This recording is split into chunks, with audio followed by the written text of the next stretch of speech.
அனைவருக்கும் வணக்கம் நேயர்களே. இன்னைக்கு நம்மளுடைய பதிவில் என்ன பார்க்க போகிறோம் அப்படின்னா, ரிஷபம் ராசி. சுக்கிர பகவானே ஆளக்கூடிய இந்த ராசியில் பிறந்தவங்களுக்கு இனி வரக்கூடிய காலகட்டங்கள் எப்படி இருக்குது? இந்த ரிஷப ராசி பொறுத்த வரைக்குமே இது ஒரு நில ராசிங்க, ஸ்திர ராசி. இது விடாமுயற்சி, பொறுமை, அன்பு, செல்வ செழிப்பை குறிக்கும் ஒரு அற்புதமான ராசி. கிருத்திகை, ரோகிணி, மிருகசீரிசம் நட்சத்திரங்களை கொண்ட இந்த ராசி பார்த்திங்களா, கலை, விவசாயம் மற்றும் சுகயோக வாழ்க்கைக்கு காரகத்துவமாக இந்த ராசியானது இருக்குது. இந்த ராசி நேயர்களுக்கு அடுத்து வரக்கூடிய நாட்கள் எப்படி இருக்குது, இவங்க இந்த காலகட்டத்தில் ரொம்ப எச்சரிக்கையாக இருக்க வேண்டிய முக்கியமான விஷயங்களையும் இந்த பிப்ரவரி மாதத்தில் உங்களுக்கு கிடைக்கக்கூடிய அற்புதமான யோகங்களையும் பற்றி தான் நம்ம பார்க்க போகிறோம். மேலுமே இனி வரக்கூடிய காலகட்டங்கள் உங்களுக்கு யோகமாக அமைய என்னென்ன பரிகாரங்கள்லாம் செய்யலாம், மேலுமே எந்தெந்த விஷயத்தில் இவங்க ரொம்ப கவனமாக இருக்கணும் அப்படிங்கிறத நம்ம குறித்து தான் இந்த ஆன்மீகம் சார்ந்த பதிவில் பார்க்க போகிறோம். வீடியோ பார்த்திங்களா உங்களுக்கு ரொம்ப யூஸ்ஃபுல்லாக இருக்கும். வீடியோவை ஸ்கிப் பண்ணாமல் முழுமையாக பாருங்கள். வீடியோ பிடிச்சிருந்தா லைக் பண்ணுங்கள், கமெண்ட் பண்ணுங்கள், ஷேர் பண்ணுங்கள். நீங்கள் இன்னும் மாஸ் மல்டிமீடியா சேனலை சப்ஸ்கிரைப் பண்ணாமல் இருந்தீங்களா சப்ஸ்கிரைப் பண்ணிக்கோங்க. கூடவே இருக்க பெல் பட்டனையுமே ப்ரெஸ் பண்ணிட்டு வாங்க வீடியோக்குள்ளே போகலாம். இந்த ஜோதிடத்தில் காலபுருஷ தத்துவத்தில் இரண்டாவதாக வரக்கூடிய ராசி தாங்க இந்த ராசி. மேலுமே இந்த ராசியை சேர்ந்தவங்க எப்போதுமே குடும்ப சூழல், பெற்றவங்களோட அரவணைப்பில் இருக்க வேணும் அப்படின்னு நினைப்பாங்க. நில ராசியான இவங்க எந்த முடிவுலையுமே திடமாக இருப்பாங்க. அது மட்டும் இல்லாமல் குடும்பத்துலேயும் சரிங்க, பணி செய்யக்கூடிய இடத்துலையும் சரிங்க அனுசரித்து செல்ல நினைப்பாங்க. அதையும் மீறி எதிர்ப்புகள் ஏதாவது வந்துச்சு அப்படின்னா அதை இவங்க எளிமையாக சமாளிக்க தெரிந்தவங்களாக இருப்பாங்க. நிலையான சிந்தனையும் செயல்பாடும் கொண்டவங்களாக இருப்பாங்க. பார்க்க அழகாகவும் இருப்பாங்க. மேலுமே இந்த ராசியை பொறுத்த வரைக்குமே ரொம்ப ஒரு அற்புதமான ராசி அப்படின்னே சொல்லலாம். மேலுமே இவங்ககிட்ட ஆளுமை திறன் சிறப்பாக இருக்கும். இவங்க அழகு சாதன பொருட்கள், ஆடை ஆபரணம், வெளி வட்டாரத்துறை அதிகமாக விரும்பக்கூடியவங்க. அதனால் அழகு இந்த மாதிரியான விஷயத்தில் ரொம்ப சிறப்பாக இருப்பாங்க. இந்த ரிஷப ராசியை சேர்ந்தவங்க பார்த்திங்களா கடின உழைப்பாளியாகவும் விடாமுயற்சியாக கொண்டவங்களாக இருப்பாங்க. தான் பார்த்திங்களா இவங்க எந்த துறையில் இருந்தாலுமே ரொம்ப வெற்றியாக முழு மனதோடு உழைக்கக்கூடியவங்களாக இருப்பாங்க. இவங்களுக்கு இனி வரக்கூடிய காலகட்டங்களை பார்க்க போகிறோம். மேலுமே ரிஷப ராசியில் இருக்கக்கூடிய நட்சத்திரங்கள் அப்படின்னு பார்த்தோமா, கிருத்திகை 2, 3, 4 பாதம் முதல் ரோகிணி, மிருகசீரிசம் 1, 2 பாதம் முடிய இந்த ராசிக்குரிய நட்சத்திரங்கள் அப்படின்னே சொல்லலாம். மேலுமே இந்த ரிஷப ராசி பொறுத்த வரைக்குமே எப்போதுமே இவங்க பணம், பொன், பொருட்கள் பற்றிய சிந்தனையானது இருக்கும். ஏன் அப்படின்னா இது சுக்கிரன் வீடாகும். ரிஷபம் பூமி, ஸ்திர ராசிங்க. பந்த பாசம் மிக்கவங்க, எதையுமே ஏற்றுக்கொள்ளும் அல்லது தாங்கிக் கொள்ளும் திறன் உடையவங்க. மேலுமே வாசனை, திரவியம், ஆடை ஆபரணங்கள் மீது இவங்களுக்கு ரொம்ப ஆசை இருக்கும். லக்கணத்தில் கார்த்திகை நட்சத்திரம் உள்ளதுங்க. அரசு சொத்து மீது நாட்டமே அதிகமாகவே இருக்கும். ரோகிணி நட்சத்திரம் உள்ளது. மன சஞ்சலம் இருக்கும். மேலுமே சொத்து மீது நாட்டமே இருக்கும். கல்வியில் நாட்டமே குறையும். உள்ளூரில் வசிக்க மாட்டாங்க. அதே மாதிரி ரிஷபம் நீர் சார்ந்த ஒரு உடல்வாகு இருக்கும். கார்த்திகை நீரும் வெப்பமும் கலந்தது. ரோகிணி நீர் சார்ந்த இடமும் இருக்கும். அதே மாதிரி மிருகசீரிசம் நீரும் தசைகளும் உஷ்ணமும் அதிகம் உடையவங்க. ரிஷபத்திற்கு 2ஆம் வீடு மிதினம். இந்த இடம் காற்று ராசிங்க, அதாவது உபராசி. உண்மைத்தன்மை குறைவு, இரு பொருள்களை பேசுதல், நகைச்சுவை கலந்த பேச்சு எல்லாமே இவங்ககிட்ட இருக்கும். இந்த இடம் பார்த்திங்களா காலபுருஷனின் 3ஆம் இடம். தகவல் தொடர்பு, எழுத்து, ஒப்பந்தம் இந்த மாதிரி போன்ற வகையில் எல்லாமே தன லாபம் வரும். மிருகசீரிசம் நட்சத்திரம் உள்ளதுங்க. 7, 12ஆம் அதிபதி செவ்வாய். ஆகவே இவங்க தனம், மனைவி, பார்ட்னர் மூலம் நஷ்டம் அடைவாங்க. 2, 5ஆம் அதிபதி புதன். ஆகவே இவங்களுக்கு தவணை முறையில் பண வருவாய் சீட்டு, லாட்ரி மூலம் தன லாபமானது உங்களுக்கு அதிகரிக்கும். 3ஆம் இடம் வீடு கடகம். இது காலபுருஷனின் 4ஆம் வீடு ஆகுங்க. இது சர ராசி, ஜல ராசி. இவங்க நிலையான ஒரு இடத்துல இருக்க மாட்டாங்க. அடிக்கடி வீடு மாற்றம், சொத்து நிரந்தரமாக தங்காது. இவங்க மனம், வீடு, நிலம், வாகனம் பற்றிய சிந்தனையானது உங்களுக்கு அதிகமாகவே இருக்கும். அடிக்கடி மனமாற்றம் உடையவங்களாகவும் இவங்களுக்கு புறம்போக்கு இடம், வாரிசு இல்லாத சொத்து பத்திரங்கள் வைத்து இருப்பாங்க.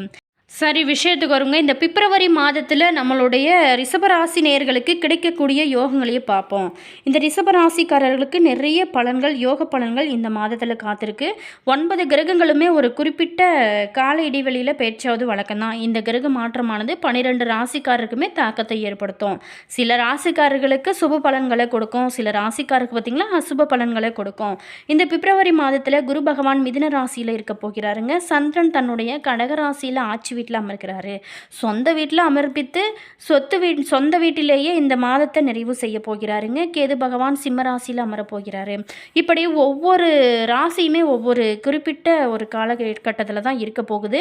சில ரிஷபராசி நேயர்களுக்கு குடும்பம் தொடர்பான விஷயத்தில் ரொம்ப கவனமாக இருக்கணும். அதே மாதிரி மனைவியோட சண்டை சச்சரவுகள் வைத்து கொள்ளாமல் இருப்பது ரொம்ப நல்லது. அதே மாதிரி துணையுடனான சிறிய வாக்குவாதங்களை கூட பெரிய பிரச்சனைகள் ஏற்பட வாய்ப்பு இருக்கிறதுனால பேச்சுவார்த்தையில் மட்டும் அனைவருமே கொஞ்சம் இந்த காலகட்டத்தில் கவனமாக இருங்க. குடும்பத்தில் மற்றவங்களுடைய தலையீடு இல்லாமல் பார்த்துக்கோங்க. அதே மாதிரி அடுத்தவங்க விஷயத்துலையுமே நீங்கள் அதிகமாக தலையிடாதீங்க. பிறர் குடும்ப விஷயத்துலையுமே நீங்கள் தலையிடாமல் இருப்பது ரொம்ப நல்லது. அதே மாதிரி நீண்ட நாளாகவே கடன்களை அடைக்க முடியல அப்படின்னு ஃபீல் பண்ணுறவங்களுக்கு இந்த காலகட்டத்தில் நீங்கள் சிறப்பாக அடைத்து முடிப்பீங்க. அதே மாதிரி கடன்களை நீங்கள் இந்த காலகட்டத்தில் கொஞ்சம் கொஞ்சமாக குறைய ஆரம்பிக்கும். உங்களோட அனைத்து முயற்சியிலுமே வெற்றி கிடைக்கும். அதே மாதிரி ஆரோக்கியத்தில் நீண்ட நாளாகவே இருந்து வந்த பிரச்சனைகளுமே தீர ஆரம்பிக்கும். அடிவயிறு கழிவு பாதையில் சின்ன சின்ன பிரச்சனைகள் ஏற்பட வாய்ப்பு இருக்குது. ஸோ உடல் ஆரோக்கியத்தில் மட்டும் கொஞ்சம் கவனம் செலுத்துங்க. அதே மாதிரி இந்த காலகட்டத்தை பொறுத்த வரைக்குமே மனதுக்கு பிடித்த இடங்களுக்கு சென்று வருவதற்கான யோகமே காத்திருக்கு. சுற்றுலா தலங்களுக்கோ அல்லது கோவில்களுக்கோ சென்று வரும் யோகமானது உங்களுக்கு காத்திருக்குங்க. அதே மாதிரி வேற்றுமொழி மனிதர்களால் உங்களுக்கு ஆதாயம் கிடைக்க போகுது. அசையும் மற்றும் அசையா சொத்துக்கள் இந்த காலகட்டத்தை பொறுத்த வரைக்குமே உங்களுக்கு நிறைய கிடைக்கிறதுக்கு சான்சஸ் இருக்குது. அதே மாதிரி எந்த ஒரு விஷயத்தில் நீங்கள் முதலீடு செஞ்சீங்க அப்படின்னாலும் நல்ல ஒரு முன்னேற்றம் கிடைக்கும். தனிப்பட்ட முறையில் உங்களுக்கு செல்வாக்கு அதிகரிக்கக்கூடிய ஒரு வகையான காலகட்டமாக தான் அமைஞ்சிருக்கு. அதே மாதிரி வண்டி வாகனம் தொடர்பான இருந்து வந்த பாதிப்புகள் அனைத்துமே தீரும். தொழிலில் புதிய முதலீடுகளை நீங்கள் எதிர்பார்த்து காத்து கொண்டிருந்தது எல்லாமே இந்த காலகட்டத்தில் நீங்கள் கிடைக்காம கவலைப்பட்டு கொண்டிருக்கிறவங்களுக்கு முதலீடுகள் நிறையவே கிடைக்க போகும் யோகமானது இருக்குது.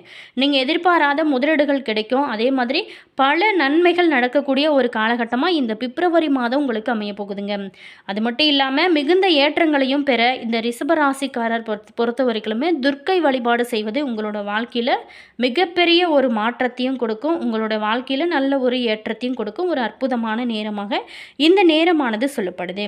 ரிஷபராசியை சேர்ந்தவங்களுக்கு இந்த காலகட்டத்தை பொறுத்த வரைக்கும் சுக்கிர வழிபாடு செய்யுங்க. நல்ல ஒரு மாற்றத்தை கொடுக்கும். அது மட்டும் இல்லாமல் சிலர் இந்த மாதத்தில் புதிய மின்னணு சாதனங்களை எல்லாமே வாங்கி மகிழ்வீங்க. உயர் ரத்த அழுத்தம் உள்ளவங்க கூடுதல் எச்சரிக்கையாக இருக்கிறது நல்லது. அதே மாதிரி பழைய முதலீடுகள் எதிர்பாராத வருமானத்தை தராமல் போகலாம். ஆனால் இந்த காலகட்டத்தில் உங்களுக்கு இனி வரக்கூடிய காலகட்டங்கள்லையும் உங்களுக்கு நல்ல ஒரு முன்னேற்றத்தை கொடுக்க போகுது. அது மட்டும் இல்லாமல் நீங்கள் ரொம்ப அமைதியாக இருந்து காரியத்தை சாதிப்பதில் வல்லவர்கள் அப்படின்னே சொல்லலாம். எல்லாமே சரியான திசையில் செல்லும். இந்த மாதத்தில் உங்களோட ஆரோக்கியத்தை பொறுத்த வரைக்கும் கொஞ்சம் கவனம் செலுத்துங்க. தனிப்பட்ட மற்றும் தொழில்துறை விஷயத்தில் சமநிலையை நீங்கள் இந்த காலகட்டத்தில் கொஞ்சம் யோசிங்க. அதே மாதிரி நீங்கள் மன ரீதியாகவும் உடல் ரீதியாகவும் நன்றாக இருப்பீங்க. ரிஷபராசியில் பொறுத்த வரைக்குமே தொழில் மற்றும் வேலை எப்படி இருக்கும் அப்படின்னு பார்த்தோம். உங்களோட வாழ்க்கையில் ஒரு கண் வைத்திருப்பது முக்கியம். உங்களோட மூத்த அதிகாரிகளோட நல்லுறவை பேணுங்க. அதே மாதிரி அலுவலக அரசியலில் இருந்து உங்களை பாதுகாத்து கொள்ள சக ஊழியர்களோட செயல்பாடுகளை கண்களித்து முக்கியம். அது மட்டும் இல்லாமல் குழு கூட்டங்களில் இந்த காலகட்டத்தை பொறுத்த வரைக்கும் தெளிவான மற்றும் சமநிலையான கருத்துக்களை வெளிப்படுத்துங்க. குழு திட்டங்களில் உங்களோட பங்கு மிக முக்கியமானதாக இருக்கும். சில பெண்களை பொறுத்த வரைக்குமே தங்களோட வேலையை விட்டுட்டு புதிய வேலை இந்த காலகட்டத்தில் நீங்கள் தேட ஆரம்பிக்கலாம். அது உங்களுக்கு நல்ல ஒரு முன்னேற்றத்தை தான் கொடுக்கும். நிதி நிலைமையை பொறுத்த வரைக்கும் இந்த காலகட்டத்தில் நம்மளுடைய ரிஷபராசி நேயர்களுக்கு உங்களோட வாழ்க்கை முறையில் சில சமரசங்களை செய்ய உங்களை தூண்டும். பங்கு சந்தையில் முதலீடு செய்யும் போது மட்டும் கொஞ்சம் எச்சரிக்கையோடு இருங்க. அதே மாதிரி அவசர முடிவுகளை எடுக்கிறத முக்கியமாக தவிர்க்கணுங்க. ஒரு முறைக்கு பல முறை யோசித்து நம்ம செய்கிறது கரெக்டாக, இந்த ரூட்டு நம்ம கரெக்டாக இருக்கா அப்படின்னு சொல்லிட்டு ஒரு முறைக்கு பல முறை யோசித்து செய்யுங்க. அது உங்களுக்கு நல்ல ஒரு முன்னேற்றத்தை கொடுக்கும். வருமான ஆதாரங்கள் அப்படியே இருக்கும். அதே மாதிரி பணப்புழக்கத்தை பொறுத்த வரைக்கும் ரொம்ப சிறப்பாக இருக்கும். தங்களோட தொழிலை புதிய பகுதிகள் அல்லது சந்தைகளுக்கு விரிவுபடுத்த நீங்கள் இந்த காலகட்டத்தில் பிளான் செய்யலாம். நல்ல ஒரு முன்னேற்றம் இருக்கும். அதே மாதிரி வெளிநாட்டில் படிக்கக்கூடிய குழந்தைகளை கொண்ட பெற்றோர்கள் கல்வி கட்டணம் செலுத்த நிதி கோருவாங்க. அதே மாதிரி ரிஷபராசியை பொறுத்த வரைக்குமே பெரிய விஷயங்கள் கூட நீங்கள் இந்த காலகட்டத்தில் தவிர்க்கிறது ரொம்ப நல்லது. உங்களோட துணையோட ஒரு நல்ல உறவை பேணுங்க. குடும்பத்தை விரிவுபடுத்துவது தொடர்பான நேர்மறையான செய்திகளை பெறுவதற்கான வாய்ப்புமே இருக்குது. அதே மாதிரி எந்த ஒரு தவறான புரிதல்களையுமே உரையாடல் மூலம் தீர்க்க முயற்சி செய்யலாம். எந்த ஒரு பிரச்சனை அப்படின்னாலுமே அதை தீர்க்க ஒரு யோசித்து முடிவு செய்வது நல்ல ஒரு முன்னேற்றத்தை கொடுக்கும் வகையில் தான் இந்த காலகட்டம் உங்களுக்கு அமைஞ்சிருக்கு. 12 ராசிகளிலே இரண்டாவதாக இருக்கக்கூடிய ராசி தான் இந்த ரிஷப ராசி. சுகங்களுக்கு அதிபதியான சுக்கிரன் பகவானுக்குரிய ராசிங்க. மேலுமே இது ஜோதிடத்தில் ரிஷப ராசிக்குரிய சின்னமாக எது இருக்குங்க. ரிஷபம் நல்ல ஒரு மன உறுதி கொண்டவங்க. பெரும்பாலான ரிஷபராசிக்காரர்கள் ஓரளவுக்கு பார்த்திங்களா செல்வ செழிப்புள்ள குடும்பத்திலேயே பிறக்கிறாங்க. மேலுமே அவங்களுடைய வாழ்க்கையை இன்னும் சிறப்பாக அனைத்து இன்பங்களையும் அனுபவிக்கும் அதிர்ஷ்டம் கொண்டவங்க. இவங்க தங்களோட வாழ்க்கையில் என்றென்றுமே பல நன்மைகள் அவங்களோட வாழ்க்கையில் ஏற்பட அவங்க என்ன பரிகாரங்கள் செய்யலாம் அப்படின்னு பார்த்தோமா, இவங்க பார்த்திங்களா சுக்கிர பகவானுக்கு நல்லெண்ணெய் தீபம் ஏற்றி வழிபடுவது ரொம்ப ரொம்ப நல்லது. அது மட்டும் இல்லாமல் இவங்க வெள்ளிக்கிழமைகள் தோறுமே மல்லிகை பூக்கள் போட்டு கேசரி அல்லது வேறு ஏதாவது ஒரு இனிப்புகளை நைவேத்தியமாக வழிபட்டு வருவது ரிஷபராசிக்காருக்கு ரொம்ப ரொம்ப நல்லதுங்க. அதே மாதிரி பார்த்திங்களா, நீங்கள் உங்களுக்கு பொருளாதார வசதி நல்லா இருக்கும் பட்சத்தில் நீங்கள் கோயிலுக்கு ஒரு பசுமாட்டை கூட தானமாக வழங்கலாம். அது ரொம்ப நல்லது.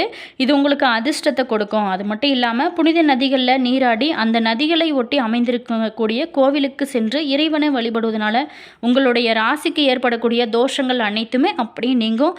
எந்த காரணத்தை கொண்டுமே நீங்கள் கிளிகள் வண்ணப்பறவைகள் இது எல்லாமே கூண்டில் அடைத்து வளர்க்கவே கூடாது. இது பிராணிகள் மீது ஆதிக்கம் மிகுதியாக இருக்கக்கூடிய உங்களோட ராசியினோட அதிபதி சுக்கிர பகவானோட தோஷத்தை பார்த்திங்களா உங்களுக்கு ஏற்படுத்தும். ஸோ இந்த மாதிரியான விஷயங்களை நீங்கள் தவிர்த்தீங்க அப்படின்னா நல்ல ஒரு முன்னேற்றம் இருக்கும். என்ன நேயர்களே, வீடியோ பிடிச்சிருந்தா லைக் பண்ணுங்கள், கமெண்ட் பண்ணுங்கள், ஷேர் பண்ணுங்கள். நம்ம சேனலை சப்ஸ்கிரைப் பண்ணிக்கோங்க. கூடவே இருக்க பெல் பட்டனையுமே ப்ரெஸ் பண்ணிக்கோங்க. All viewers, thank you.